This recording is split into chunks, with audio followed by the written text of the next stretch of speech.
Hello दोस्तों, my नाम है Akash. Welcome to my channel mister Akash में आपका स्वागत है। तो इस वीडियो में मैं आपको बताऊंगा कि मेरे पीसी सेटअप करने के लिए कितने खर्चे आए और कौन सा कंपोनेंट कितने लिया। तो इस वीडियो को जो लास्ट तक देखते रहना। चैनल में न्यू हो तो चैनल को सब्सक्राइब करने के साथ साथ बेल आइकन को भी दबा देना।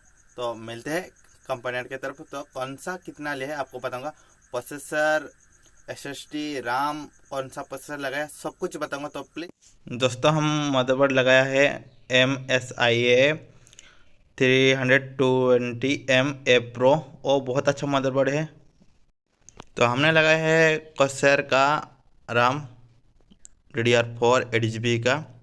तो वो बहुत अच्छा परफॉर्मेंस देता है, आप नेट में भी मार के देख सकते हो। उसके बाद आता है प्रोसेसर। हमने AMD Athlon 3000G प्रोसेसर लगाया है। इसके अंदर ग्राफिक्स कार्ड भी इंक्लूडिंग है। तो आप इसमें गेमिंग एडिटिंग हो जाता है अच्छा। तो मैंने चलाया है कुछ दिन। इस प्रोसेसर के बारे में आप नेट में भी आप मार के देख सकते हो, कैसा परफॉर्मेंस देता है।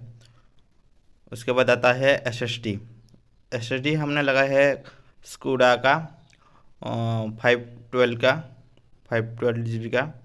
तो हमारा स्टोरेज हो जाएगा इतना में, तो आप 1 TB भी लगा सकते हो।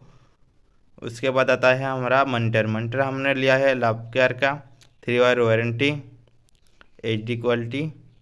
उसके बाद आता है कैबिनेट। हमने कैबिनेट लोकल मार्केट का लिया है। तो हमारा 1500 रुपये में हो गया। और 8 GB कैबिनेट और ज़्यादा है, 25-2600 का। तो हमने लोकल मार्केट का लिया है। उसका डिज़ाइन कुछ ऐसा है। तो हमारा 8 GB कैबिनेट को इतना ज़रूरत नहीं है, तो हम इस मॉनिटर सस्ते में लिए हैं। तो ये रहा हमारा बिल।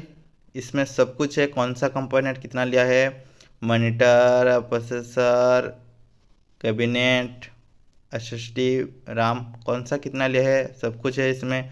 हमारा टोटल हुआ 24,100। तो कौन सा कंपोनेंट कितना लिया है आप इसमें देख सकते हो पॉज करके। तो इस वीडियो को यहाँ पे रखते हैं। चैनल में न्यू हो तो चैनल को सब्सक्राइब करने के साथ साथ बेल आइकन भी दबा देना। और मिलते हैं नेक्स्ट वीडियो में, तब तक के लिए बाय।